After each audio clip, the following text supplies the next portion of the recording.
Good afternoon, everyone. I am Rosalyn H. Francisco, and we will talk about the values of education. Art education plays an important role in the overall development of learners. It is not only focused on developing artistic skills, but also helps students develop intellectually, emotionally, socially, culturally, and personally. Through art, learners can express themselves, develop creativity, appreciate culture, practice positive values, and becoming responsible and culturally aware individuals. Now, let's talk about creativity and innovation in art education. Art gives learners the freedom to explore their own ideas, experiment with different materials and techniques, and express themselves in unique ways. It also teaches them to think outside the box and find solutions beyond the usual methods. Therefore, art education helps students become more creative, confident, and innovative thinkers.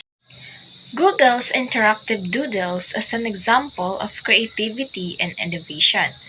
Google transforms its homepage into artistic and sometimes interactive illustration to celebrate historical events, influential people, and cultural occasions. This shows that creativity is not limited to traditional artwork. It can also be combined with technology to communicate information in an engaging and meaningful way. Through visual creativity, ideas and important messages can reach and interest many. Self expression means communicating your thoughts, feelings, ideas, and experiences in your own way. Identity refers to how a person understands who they are, including their beliefs, experiences, interests, and aspirations. Art provides learners with a safe and meaningful way to express themselves through drawing, painting, music, drama, crafts, digital art, and other creative activities. Students can communicate things that may sometimes be difficult to express through words. Frida Kahlo used self-portraits to express different parts of her life and identity. Her paintings often represented her personal experiences, emotions, cultural background, and struggles. The examples mentioned on the slide include the two Fridas, the thorn necklace, and hummingbird and other self-portraits. These artworks shows that a portrait can communicate much more than a person's physical appearance. It can also tell a story about the artist's feelings, experiences, culture, and identity. Good day, everyone. I am Jomai Cabrillo from BA Ed 3. Now, let's proceed to appreciation of diversity. In art education, na-expose tayo sa iba't ibang artistic traditions, beliefs, and practice ng iba't ibang bansa at panahon kapag nag-aral tayo ng artworks galing sa iba't ibang kultura, mas matututo tayong mag-respect, tumanggap, at i-appreciate ang pagkakaiba. Mas naiintindihan natin na ang art ay nagpapakita ng values at karanasan ng bawat komunidad sa buong mundo. Ah, for example, tulad ng Metropolitan, ah, yung Museum of Arts, ng maraming doong collection galing sa iba't ibang sibilisasyon at panahon. Kaya doon makikita at ma-appreciate natin kung gaano kayaman at ka-diverse ang art sa buong mundo. Next is critical thinking and analysis. Everyone, can you read the description of critical thinking and analysis? Okay, thank you.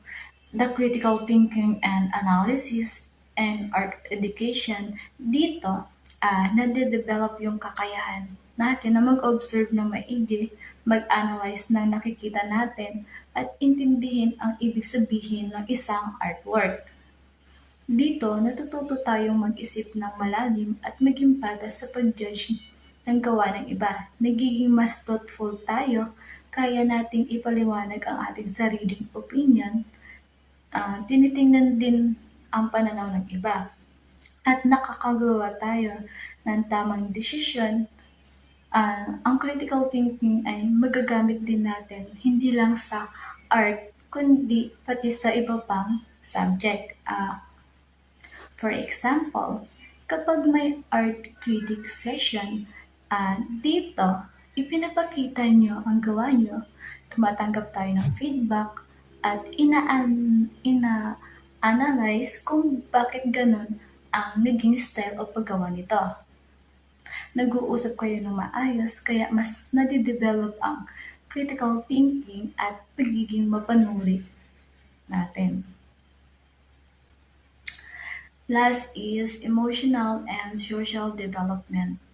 Everyone can read the description. Okay, thank you. Dito sa emotional and social development, ang paggawa ng art ay nakakatulong para maipakita natin ang ating nararamdaman, and nakakabawas ito ng stress at nakakatulong mag-reflect sa mga naging karanasan natin. Kapag may group art project, dito natututo tayong makipag-usap, makipagtulungan, at respect ang idea ng iba. Dahil dito, nagkakaroon tayo ng magandang samahan at nade-develop yung ating emotional intelligence at yung pagiging responsible sa kapwa. For example, tulad ng community moral project, dito nagtutulungan ang iba't ibang tao para gumawa ng art sa pader. Ito ay nagiging dahilan para magkaisa, magtulungan, at magkaroon ng pride ang komunidad habang nagpapahayag sila ng gamit ang sining.